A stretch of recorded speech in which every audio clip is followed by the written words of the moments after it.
Basta lang, men. Kung gusto mo ng changes sa buhay mo, gusto mo talaga ng changes. I'm not talking pagbabago na, okay, pera, ano man yan. Changes within. I'm talking about changes. Men, if you want to change, o kung gusto mong baguhin ang isang bagay sa sarili mo, for example, being lazy, you want to change that. Gusto mong maging productive na tao. Gusto mong palitan yung pagiging lazy mo na pagiging productive. Kailangan i-let go mo muna yung pagiging lazy mo bago ka mag-proceed sa pagiging productive. Ang ginagawa ng iba, hindi pa nila napatay yung identity ng pagiging lazy, tumatalo na sa pagiging productive. Let's say you are lazy. When I say lazy is walang ganang gawin. It's lazy. Majority of people and most of the people ito yung ginagawa. Okay, naglinis ka, blah blah blah, you organize things, blah blah blah. Ito nagkakamali yung iba. Instead of gawin mo yun ang ginagawa nila. Yes, that's good. Pero babalik-balik nga lang yun kasi hindi pa nga napapatay yung lazy.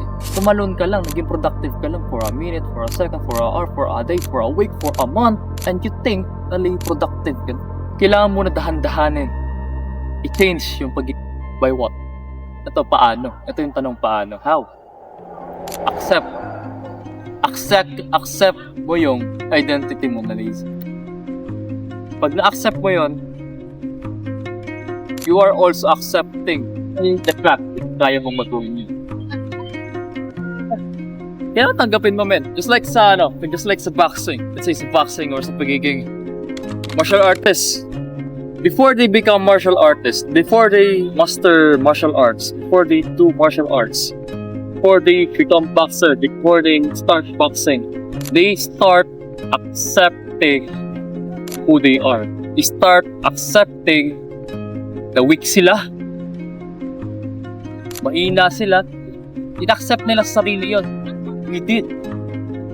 In-accept nila sa sarili. Hindi nila sasabihin, syempre. Pero in-accept nila yun. I experienced a similar situation. In-accept ko sa sarili ko na I'm weak. But one thing, ito yung difference.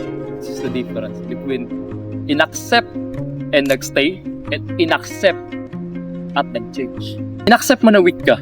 Let's say you accept that you are weak. And also, majority talaga and universal truth, law of the universe, pag in-accept mo yung isang bagay, papasok sa utak mo. Opposite lang. Let's say, you are weak. Okay, in-accept mo that you are weak. Papasok sa utak mo that you gusto mo mag-stay dyan sa pagiging weak mo. Gusto mo maging stay sa pagiging slim. Gusto mo maging stay sa pagiging unconfident. Yun yung magiging drive mo at yun na yung reason. Yun na yung magpamotivate sa'yo. Yung question mo sa sarili ka. Kaya pag na-question mo yung sarili mo na, okay, gusto ko ba maging lazy na lang palagi? Gusto ko ba maging unproductive na lang palagi? What if madala ko to paglaki? What if mamana sa akin ang magiging anak ko to paglaki? Yari. Diba? Yari. Now, pag na-accept mo yung bagay na yun, and you also accept the fact that you can do or you can change it, dyan mo na kung kailangan umpisahan yung pagganon, yung pagiging productive mo. Hindi yung pagtalon agad sa pagiging productive. By accepting small things na kailangan mong tanggalin.